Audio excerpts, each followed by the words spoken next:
Welcome to the Great Detectives of Old Time Radio. From Boise, Idaho, this is your host, Adam Graham. If you have a comment, email it to me, box13@greatdetectives.net. Follow us on Twitter at Radio Detectives and check us out on Instagram, instagram.com/Great Detectives. If you're enjoying this podcast, please follow us using your favorite podcast software. And as you're making your holiday travel plans, remember JohnnyDollarAir.com first. JohnnyDollarAir.com is a Priceline affiliate link. So part of the purchase price supports the Great Detectives of Old Time Radio at no additional cost to you. So remember, when making your travel plans, check JohnnyDollarAir.com first.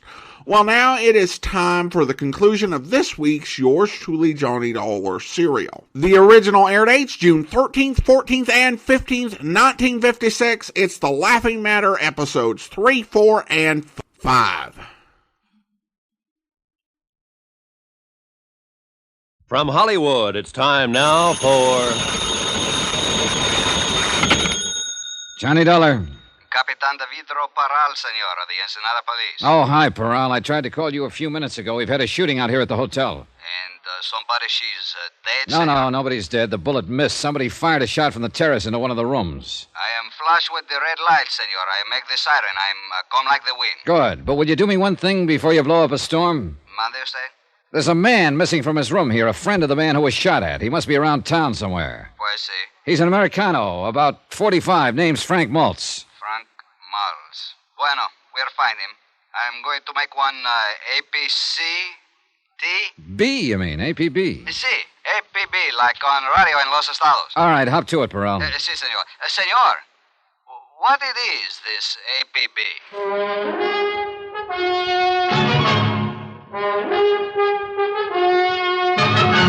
Tonight, and every weekday night, Bob Bailey in the transcribed adventures of the man with the action-packed expense account, America's fabulous freelance insurance investigator. Yours truly, Johnny Dollar.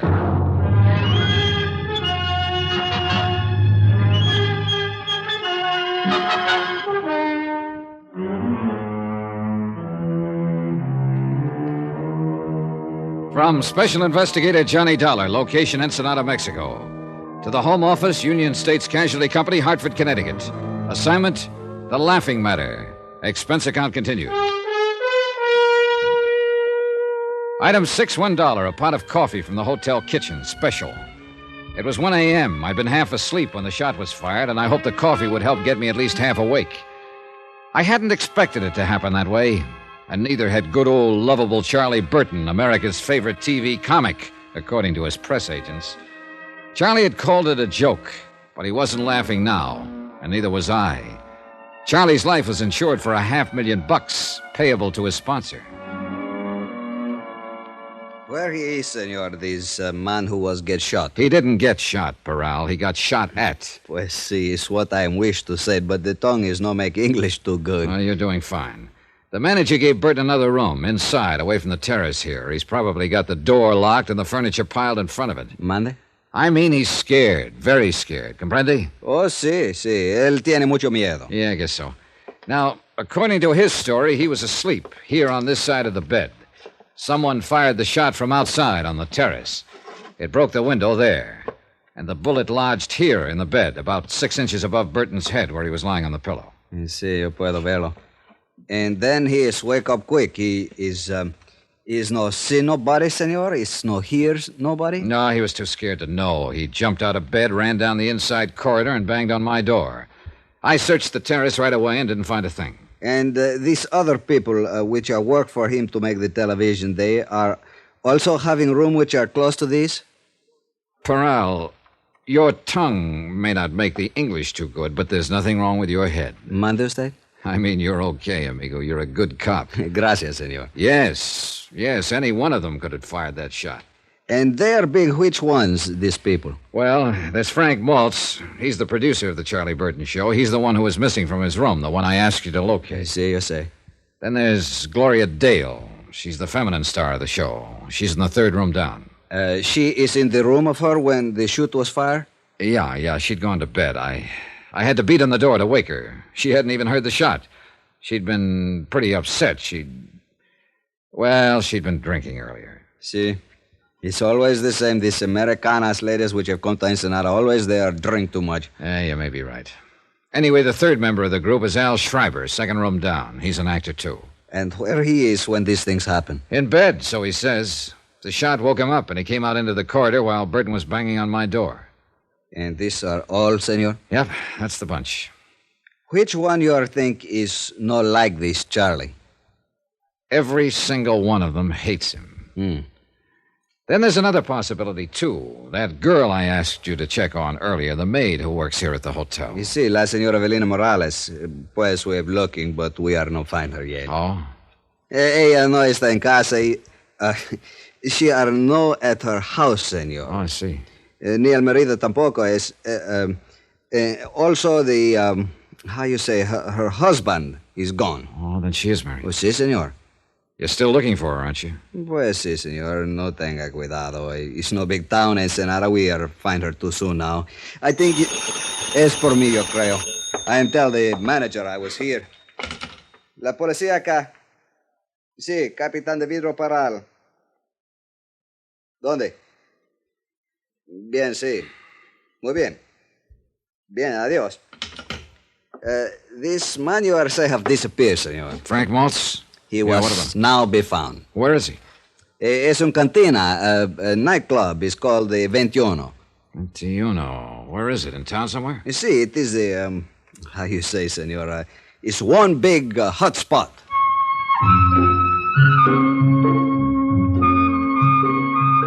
Item 7, $1, taxi into town. Paral stayed at the hotel to talk to Charlie Burton and the others. I thought it might do some good, at least by keeping them off balance. Regardless of his knowledge of English, Paral was a smart lad, and his eyes never missed a thing. The 21 may have been a hot spot earlier, but at this time of night it was almost deserted. There were a few weary B-girls drowsing at the bar, a scant handful of last-ditch patrons, and Frank Maltz, alone at a table, glowing with mellow geniality and bottled health. Well, now, another night owl with insomnia and a taste for dives. Pull up a chair, Johnny. Thanks. Been here long? Forever. Oh. At least for years and years. I am part of the place, my boy. These worm-eaten rafters, the crumbling walls, this musty aroma of ancient tequila that was spilt on these tiles long before you were even born. I see. You see, the place was built by the conquistadores, and I dropped in the very next day. I've been here ever since. Maltz, look, chum. Now, speak softly, softly, friend. This is hallowed ground. This is the meeting place. This is the crossroads, you see, for two separate worlds.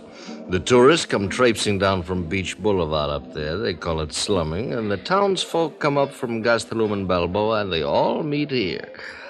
And they drink tequila, and then they dance the fandango. Hey, amigo, how about playing a fandango? No, he can't hear you, because he is dead. We are all dead here, Johnny. You know something, Maltz? You're not nearly as plastered as you're pretending to be. I know that, Johnny. Have you been here all evening? Here in the 21? How do you like that name, 21? It means a 21, you know. Yeah, I know. Have you been here in the 21 all evening? Oh, no. I've been in all of them. I just ended up here. Ever see a better place to end up, Johnny? Where were you around 12:40 tonight? What? What are you driving at? Somebody took a shot at Charlie Burton tonight. Ooh, I got my fingers crossed, did they? No, they didn't hit him. Well, maybe they'll have another chance. Not if I can prevent it. Now, that's why you were checking times on me, huh? You think I maybe made a clay pigeon out of that rat. Did you? Johnny, I left the hotel at 10 o'clock. I've been a lot of places since, but not back there. I don't know where I was at 12:40. Maybe some bartender around town will know. I have seen them all tonight, one time or another. This lush stuff seems to be a habit with all of you, including Gloria. Well, stick around Burton a month. You'll know why. So, why do you stick around him? Me, personally, there's a couple of reasons, I guess. I'm trying to help somebody else, for one thing. Well, myself at the same time, of course. Meaning? Al Schreiber. The kid is great, Johnny. He really is. And it'll be his show next year. if we can hang on. And for the same sponsor. With you producing? That's right. They're fed up with Charlie Burton, and they've got reason to be. He's a phony name, Johnny, nothing else. It's a fake. It's a build-up. They've got to spend more on press relations now than it costs to produce the show. Then with Charlie out of it, you and Al would be in. Is that the way it stacks up? That's right. You said you had a couple of reasons for staying on. Now, forget it. The second one is not important. It's it's a sob story. Well, it won't be the first one I've heard tonight. I'm married, you see, Johnny. 23 years now. And for the last 8, my wife has been completely paralyzed. Utterly helpless. She's in a sanitarium upstate. She has to have special care. Special treatments. And it costs $350 a week, 52 weeks a year. So I stay on with Burton and I go on hating him. And whenever the hate gets too bad, I go up and see her. Well, she doesn't know me. She doesn't know anyone. She just lies there and breathes. But I look at her. And I remember how she was. And how I loved her. I still love her, Johnny. So that's the way it is. I left him there in the cantina with his love and his hate and walked out into the street, empty and silent under the wheeling stars in the soft, dark night.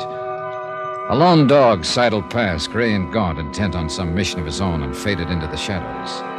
And the town slept, its own loves and hates put aside until morning. Quiet town.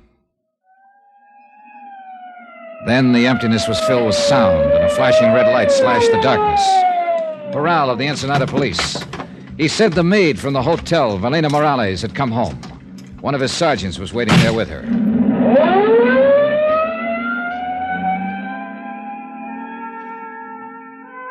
Buenas noches, senora.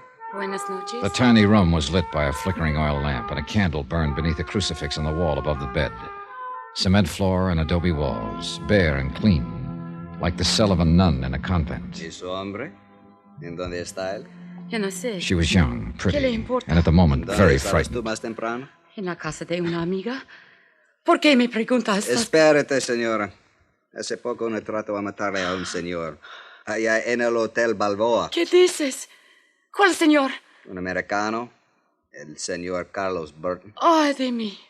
¿Qué tengo yo que hacer? She talked, Ya no hay half remedio. crying, and ¿Quién Parral sabe qué vamos a translated. hacer ahorita? Charlie Burton, Y ahora no old hay lovable remedio. Charlie, had been Yo bothering ni por her, annoying her at the supuesto hotel. que él nomás hablaba She tried to porque avoid no him, creía que but ella had made the podía mistake of hacer telling her tan husband. duro. He'd been furious and had come to the hotel earlier in the evening.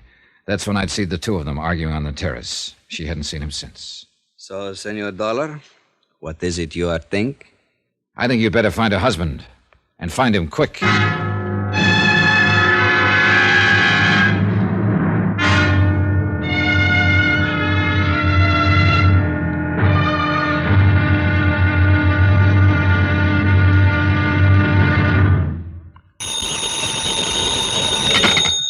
Johnny Dollar. This is Charlie Burton speaking. Oh, morning, Burton. So you're still alive, huh? If that was an attempt at humor, it was entirely out of place. Well, it's early yet. I'm the comedian, and I'll make the jokes.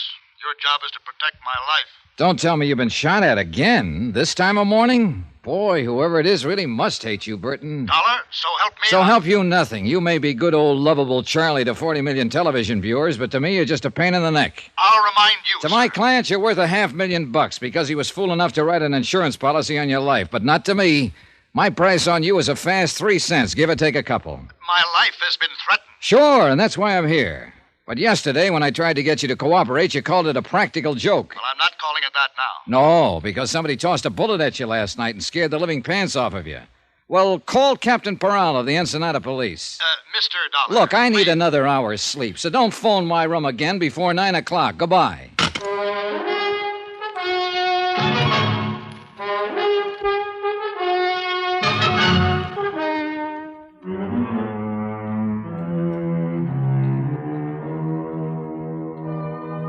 From Special Investigator Johnny Dollar, location Ensenada, Mexico. To the Home Office, Union States Casualty Company, Hartford, Connecticut. Assignment, The Laughing Matter. Expense account continued. Item 10, 50 cents, room service on a glass of orange juice. Another hour's sleep was out of the question. Just hearing his voice on the phone left me too mad to relax. One of America's most popular comedians, a living legend. And yet his whole cast, the people down here with him on location, hated the ground he walked on. Personally, I was on their side. But my job was to protect his life from some unknown enemy who'd sent him a threatening note. And last night, the threat had become action in the form of a shot fired from the darkness. It was my job to see that the killer didn't get a second chance. And that's what I was being paid for, and the fact that Charlie Burton was a Class A stinker was irrelevant. Frank Maltz, executive producer of the Charlie Burton Show, and practically the only early patron of the hotel breakfast room, was sitting at a table alone. Good morning, Johnny. I left him sitting in almost the same position at 2 o'clock in the morning. Only the table then was in a backstreet cantina in town. He was apparently remembering it, and he avoided my eyes until the waiter had brought my coffee and gone away. I guess I made quite a fool of myself last night, huh? Oh, when was that? Nice of you to ask, Johnny. This is good coffee. Oh, you'd been making the rounds last night, for whatever reasons, and you felt like talking. But I wouldn't call that making a fool of yourself. All right. Thanks. You were sober enough when I left you. Oh, sure.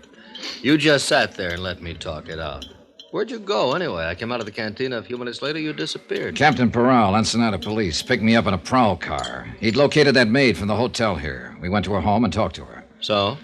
Well, for the moment at least, you and Al and Gloria Dale are apparently off the hook. Oh? The maid says Burton was always annoying her whenever she was on duty here. He was. I told him to lay off. Well, her husband found out and came out here to the hotel yesterday evening. I saw him and his wife arguing out there on the terrace just after dusk. But I didn't know what it was all about at that time. Anyway, that's the last she saw him. He didn't come home last night, and he's still missing. I just talked to Peral on the phone. They've got half the police force looking for him. And you figure he's the one who took a shot at Charlie last night? Kind of adds up, doesn't it? Well, I guess so. I hope they find him, Johnny, before he finds Charlie again. I'd hate to see a poor devil take a rap for killing a louse who isn't worth it. Yeah, I know what you mean. Well, the chances are they will. Didn't either one of you fellas ever get to bed last night? Not for long. Morning, Al. Oh, my goodness, Frank. You look awful, man. You must have slept on your face. I look the same as I look every morning. Want some breakfast, Al? No, thanks. I'm skipping it. I'm going to try to get in a dip in that pool before old Blubber Tummy oozes out of his feather bed. Oh, I don't think he'll be using the pool this morning. Not if he remembers what we're shooting today. It's that castaway sequence, isn't it? Yeah, we'll get that first. But later this afternoon, if the light on the water is okay, I want to get those shots of him swimming ashore. Good. Keep him on retakes till he gets waterlogged. It's kind of a slapstick desert island thing, Johnny. Oh? Yeah. You see, Charlie and I are supposed to have been on this yacht, and it sank. And I just disappear. But there's some stock shots of Charlie swimming like crazy and a stock shot of a deserted South Sea island. And finally, Charlie comes crawling up onto the beach. That's the sequence we're going to shoot this morning. I see. He's pooped. He's dying, you know. Then I step out from behind a bush, and I'm wearing a full-dress suit, white tie and tails. He thinks he's crazy or something. It starts building from there, then, Johnny. Yeah, I get the idea. He's thirsty, see? So I reach under my coat and bring out a soft drink, an ice-cold bottle.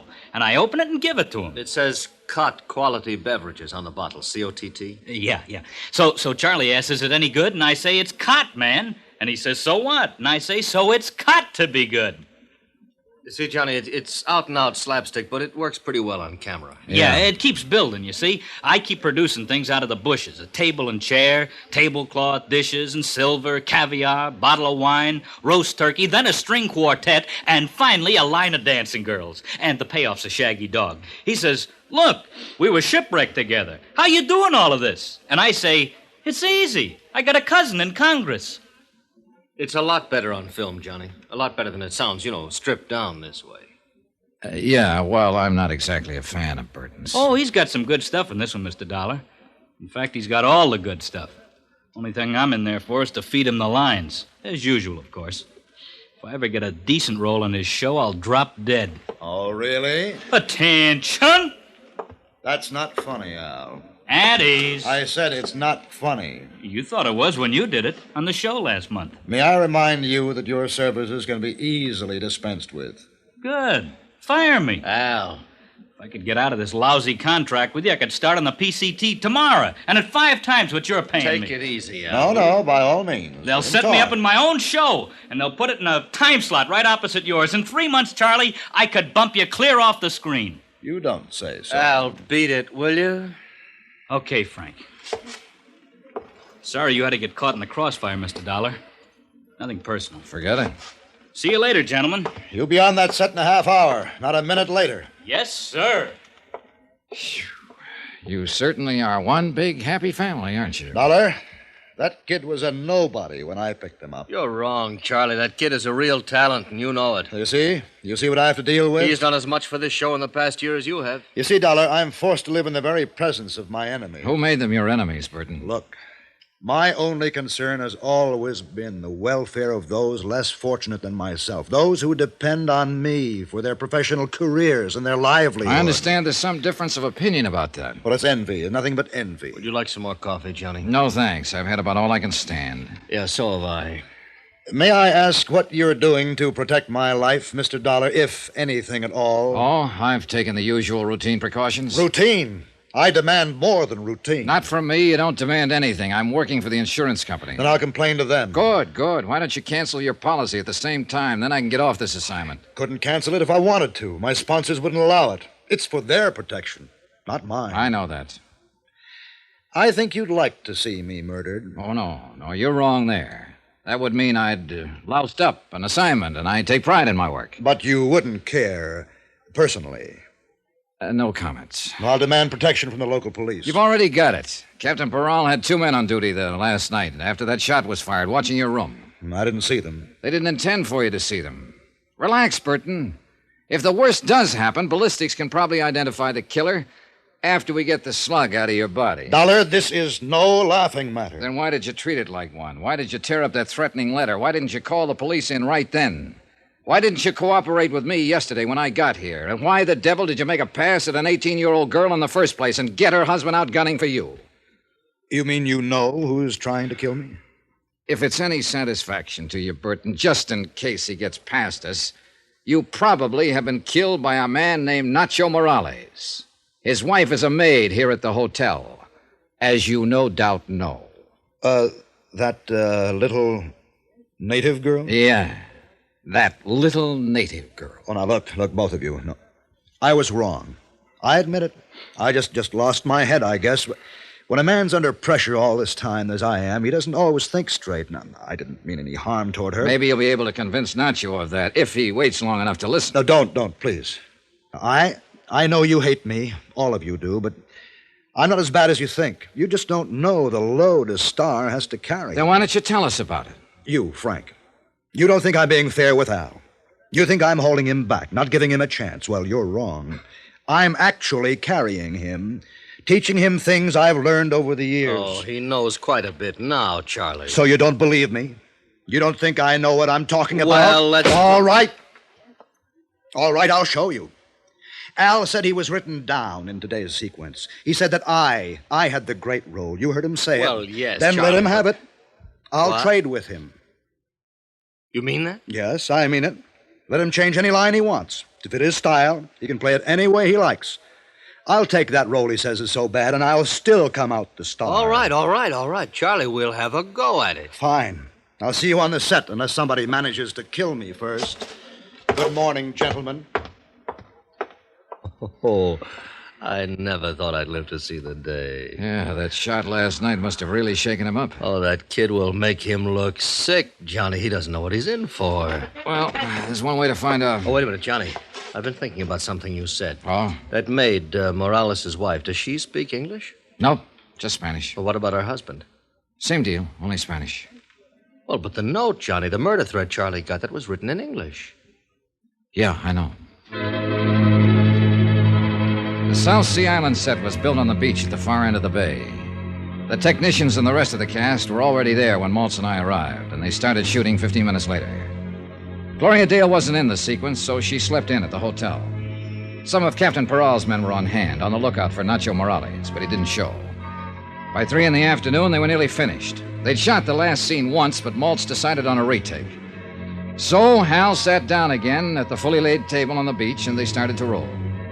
He poured himself another glass of colored water from the prop wine bottle and began to carve the roast turkey while he exchanged lines with Burton. Then suddenly Al missed a cue, faltered on a line, and Maltz cut the cameras. Al pushed back from the table, stood up slowly, then staggered and fell. I rushed toward him, pushed through the crowd that was gathering, and kneeled down beside him. But he was already dead.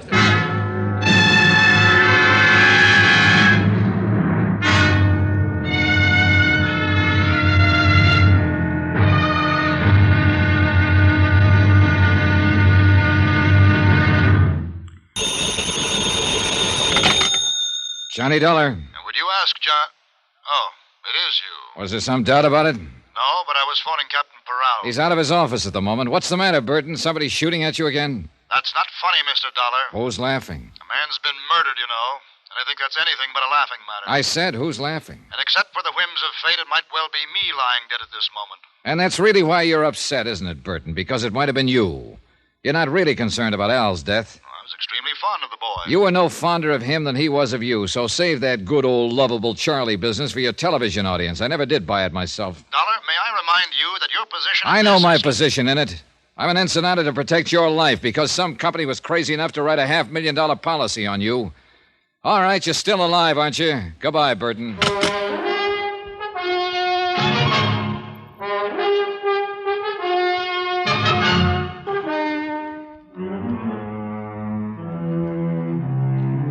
From Special Investigator Johnny Dollar, location Ensenada, Mexico, to the Home Office, Union States Casualty Company, Hartford, Connecticut. Assignment, The Laughing Matter. Expense account, final page. Item 12, 50 cents, 2 bottles of beer, one for myself and one for Capitan Peral. We sat in his office in the Comandancia de Police and drank them slowly and watched the sun sink behind the headlands across the bay. And we waited. The daytime heat reluctantly loosened its grip, and the town, pushing off the lethargy of afternoon, stirred to the quickened pace of evening. A sprinkling truck passed slowly, sweeping the dusty, rutted street with a spurting broom of water. Gleeful kids ran out behind it and splashed in the puddles, squealing happily. Spanish squeals they were. The Comandancias off the tourist beat, and all the while, somewhere back inside the building, an autopsy surgeon worked on a corpse.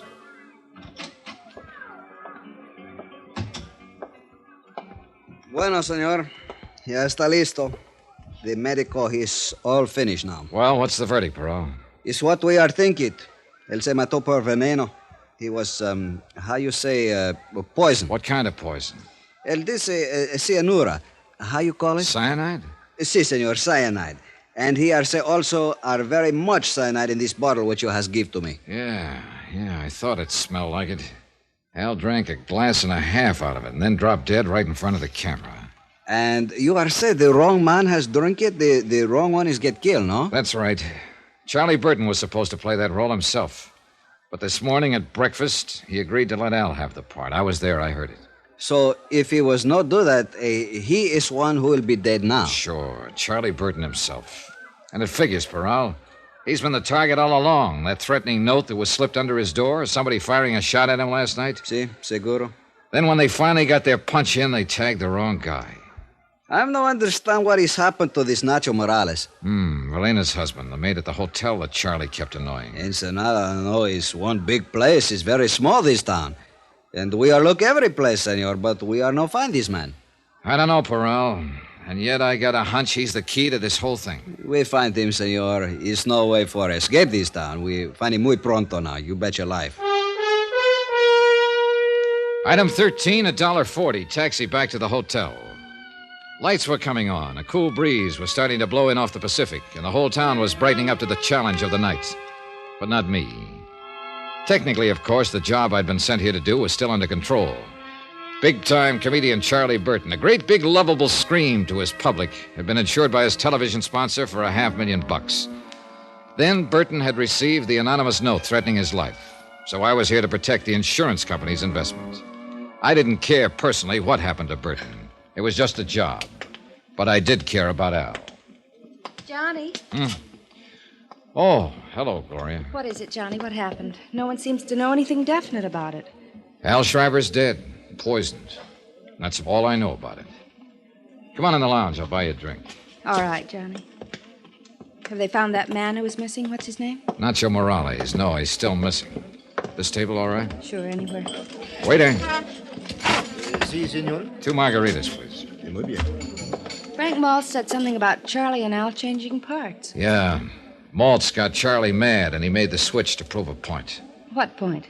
That Al wasn't ready for a starring role? Oh, that's right. You didn't come down for breakfast this morning. No, I wasn't in today's scenes, so I just slept in. It's just as well. It wasn't a very pretty sight. Oh, it's a rotten shame. Al was a real swell guy. Con permiso, señora. Oh, here you are. Gracias, señor. Boy, the irony in this world, Johnny. What do you mean? Charlie Burton, who's been a rat all his life, makes his usual crude play for the maid here in the hotel, and what happens? Her husband hits back at the wrong man. Al gets killed. A kid who'd never harm anybody in his life, and Charlie gets off scot-free. I was with Captain Peral last night when he talked to the Morales girl, Nacho's wife. She doesn't speak any English, Gloria, and she says her husband doesn't either. Well, he wouldn't need to, would he, to pull a trigger or poison a bottle of Maybe water? not, but he would, in order to write a threatening note in English. Oh, yeah, I'd forgotten about that. If Nacho's in it, he's not in it alone. And I've got a hunch he's... El teléfono, señor. Oh, thanks. Johnny Dollar. This is Capitan Parral, senor. What is it, Peral? We have just found this man, Nacho Morales. Good. I'll be right down. But, Johnny, do you think Frank Maltz might have... Not if he was after Charlie Burton. He knew that Al, not Burton, was going to drink out of that bottle. But didn't everybody know that? No, not everybody, Gloria. You didn't. Nacho Morales was sitting alone in the starkly barren detention room of the Commandancia. He was a small man, maybe a few years older than his wife. A field worker with gnarled hands and a bent back. He was waiting patiently, quietly, gripping the brim of his sombrero in his hands, trying to hide the fear, the terror that lay just behind his eyes. His eyes flickered slightly as Peral and I opened the steel-grilled door. And then he waited.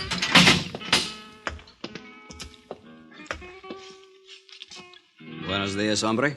Buenos días, capitán. Tú eres Nacho Morales, ¿es verdad? Sí, señor. ¿Y eres tu esposa de Evelina Morales? Sí, señor. ¿Cómo pasó la noche, hombre? Pues, Blocked regular, off by the señor. barrier of language, I Regular. watched while Peral ¿Dónde estabas questioned anoche? him, stopping now and then to translate. En la barca de pescar. Then de un Peral amigo. asked the question that started the avalanche. Es la pura verdad, señor. Dígame una cosa. ¿Por qué tú trataste de matar al señor anoche? Why did you try to kill that man last night? No, capitán, es mentira decirlo. Yo no traté de matar a nadie. No es In cierto answer to lo que Peral's usted accusation, puede Nacho's decir. story poured out in a flood of Spanish. And as I stood there listening to it translated, I began to feel sick inside. I'd been blind. All the facts were there, all the evidence, and I'd still failed to spot the play. Nacho's story was the key. It fit, and I knew he was telling the truth. He'd been hiding out on a friend's fishing boat since the night before. He knew he'd be accused. Because he had been at the hotel when the shot was fired through Burton's window. He was hiding in the shrubbery by the terrace, and he'd seen the whole thing. The shot had been fired by Charlie Burton himself.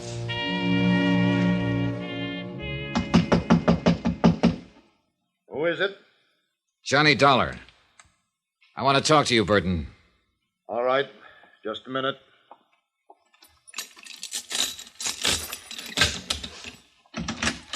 What is it, Dollar? Have they caught that killer yet?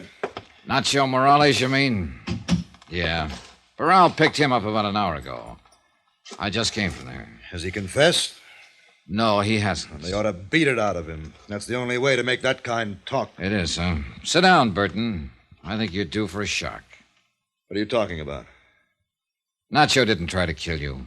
Well, then who did? Nobody. Are you crazy? What about Al Schreiber? I suppose he's not even dead. Oh, he's dead, all right. You ought to know. You killed him. That was your whole plan, wasn't it, Burton? To kill Al Schreiber and get away with it. Everything else was a preliminary buildup. Oh, that's very funny. You ought to be on television. Well, there's going to be an opening soon. You wrote that threatening letter yourself. What? And then tore it up after Maltz had seen it so it couldn't be traced back to you. Well, you get better all the time. You fired that shot through your window from the terrace there. More buildup. Then you made your play, that phony argument this morning. Oh, really? Switching Dollar. parts with Al, putting him on the spot, making it look as though somebody had tried to poison you and missed. It was fairly clever, Burton, but you're still going to be tagged for it. Does Peral know all this? Why don't you ask him? I'll be glad to step... All right, Dollar. Don't move. Get your hands up now. Real slow. Is that the same gun you used last night? You're wrong, you know. I'm not going to be tagged. Relax, Burton. There's no capital punishment in Mexico. You can star in all the prison shows. You're too smart, Dollar. You're like Al. And you know what happened when he got too smart. You have dropped his gun, senor. Paral! I started to tell you I'd be glad to call him that he was listening out there on the terrace. He's gone. You drop quick. No! Look out, Bartell!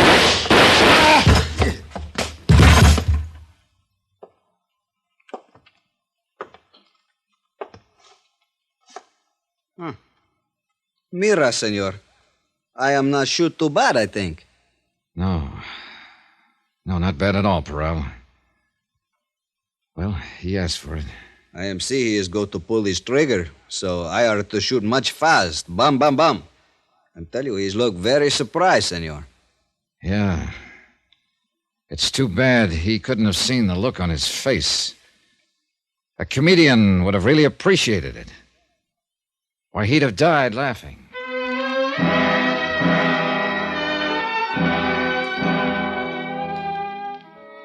Item 14, $462.30. Hotel and miscellaneous in Ensenada and transportation back to Hartford. Expense account total, $791.55. End of account, end of report. Remarks? Ray policy on the life of Charles Z. Burton, deceased. Refer clause 34, subparagraph C, quote. If the insured dies while committing a felony, this policy is null and void, unquote. The Superior Court of Baja California rules that Burton was shot while resisting arrest and committing an assault with a deadly weapon. So you can keep your $500,000. Yours truly, Johnny Dollar.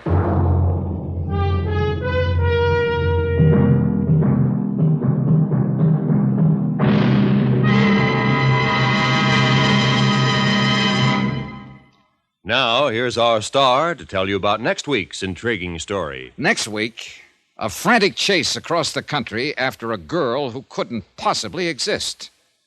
Then suddenly turned up. Join us, won't you? Yours truly, Johnny Dollar.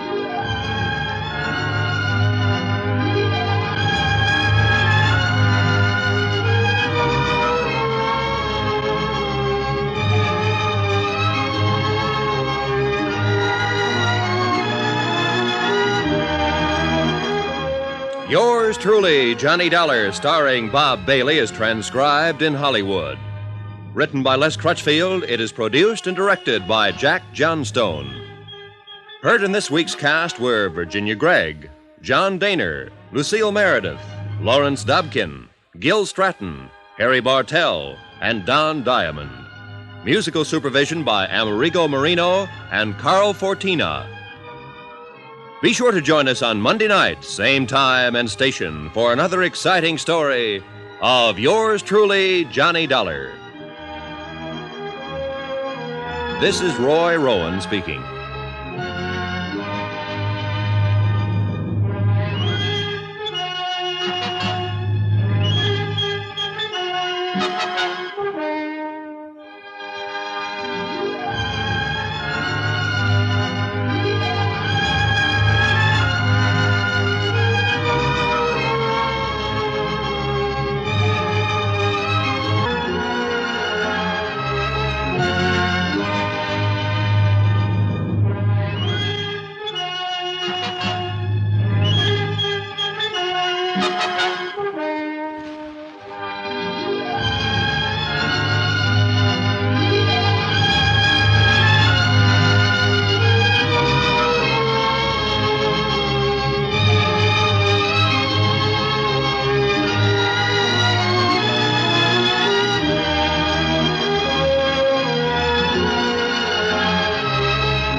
Welcome back.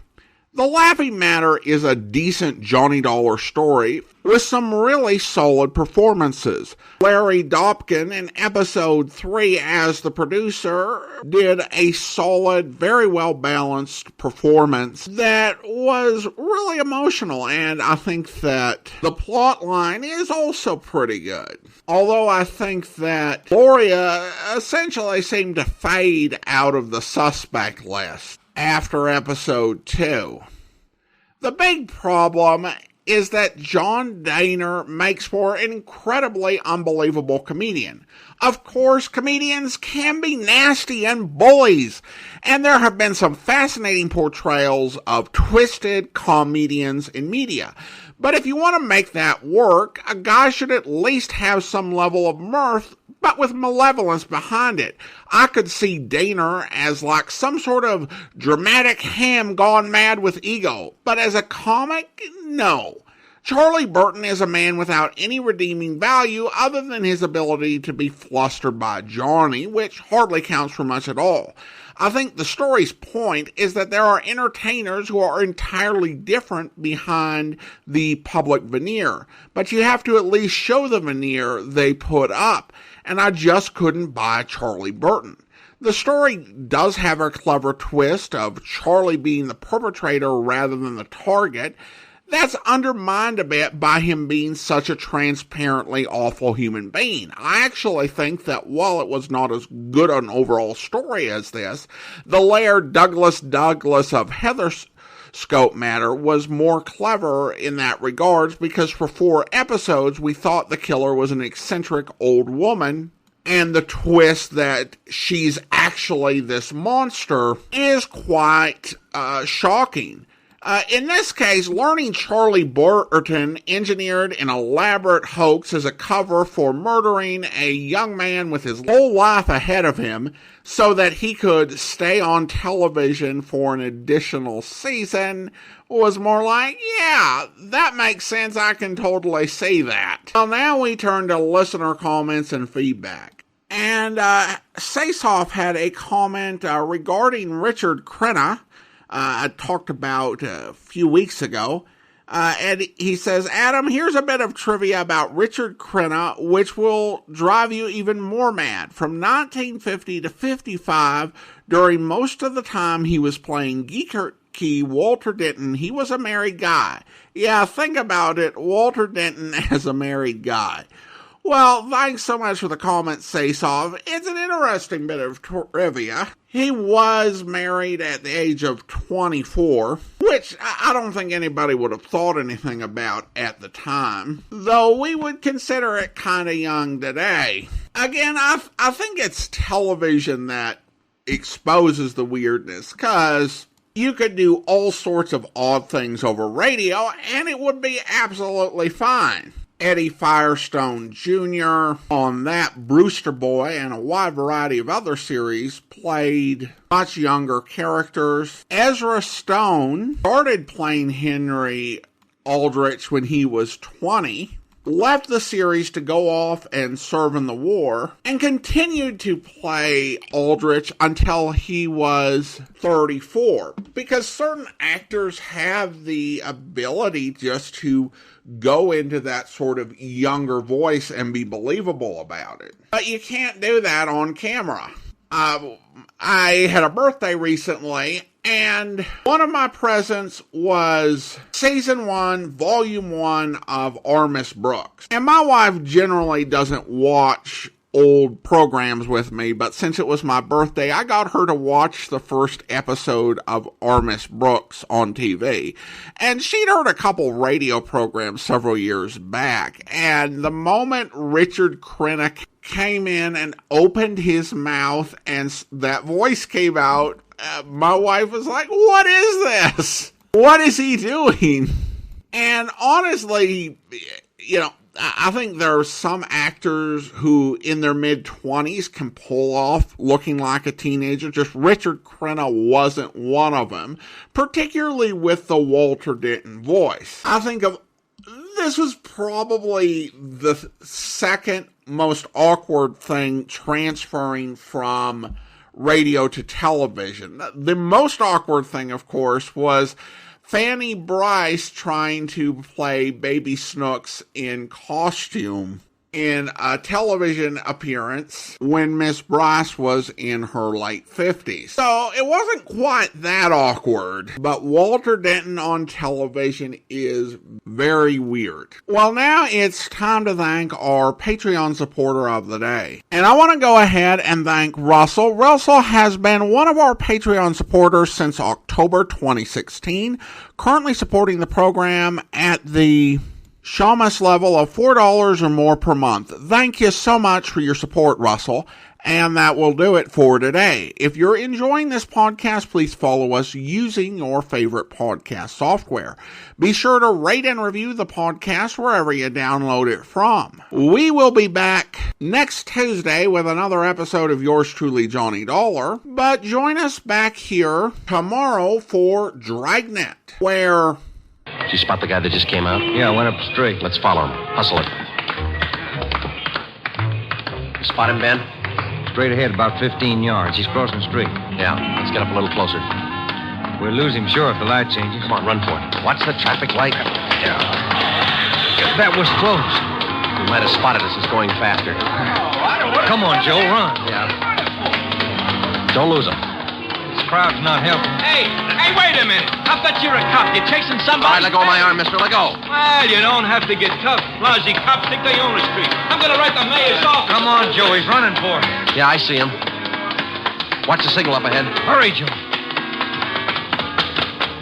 Almost up to him. Into the parking lot. Hey, you! Stop! Look out, Joe. A gun! I hope you'll be with us then. In the meantime, do send your comments to box13@greatdetectives.net. Follow us on Twitter at Radio Detectives and check us out on Instagram, instagram.com/Great Detectives. From Boise, Idaho, this is your host, Adam Graham, signing off.